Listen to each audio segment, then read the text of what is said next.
makikipagtulungan ang pamahalaang panlalawigan ng Davao Oriental at Compostela Valley upang maibsan ang mapaminsalang epekto ng climate change. Napagtibay ito sa bisa ng isang Memorandum of Agreement na mga lider ng dalawang probinsya at Climate Change Commission. Ang ulat mula kay Vicky de Guzman ng PTV Davao. Isang lakdaan ang naganap noong Biyernes sa pagitan ng mga panlalawigang pamahalaang Davao Oriental at Compostela Valley kasama ang Climate Change Commission upang paigtingin pa ang climate change resiliency ng mga nasabing probinsya. Sabi ng Secretary and Vice Chairman ng Climate Change Commission na si Mary Ann Lucille L. Sering, kinakailangan umano ng mga mamamayan na magplano at maghanda para sa pagbabago ng klima. So this is what we're trying to prepare for. And these are the things that are within the control of us humans. That if we know that that is going to happen in the future, we need to be able to have at least impact modelings and all those things to give us an idea on how to plan for it.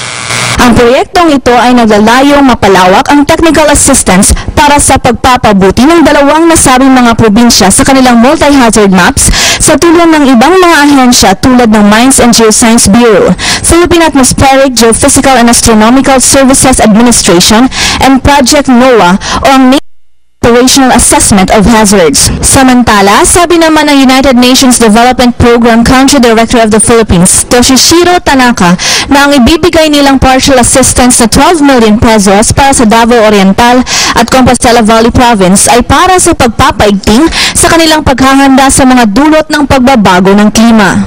We haven't necessarily fixed the exact amount.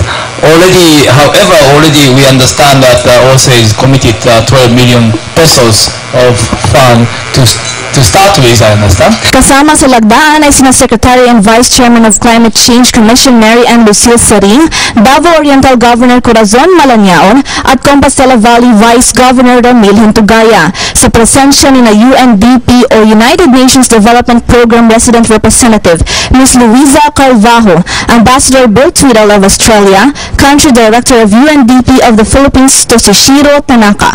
Ang lagdaang naganap ay tinawag na Enabling Regions 10 and 11 to cope with climate change.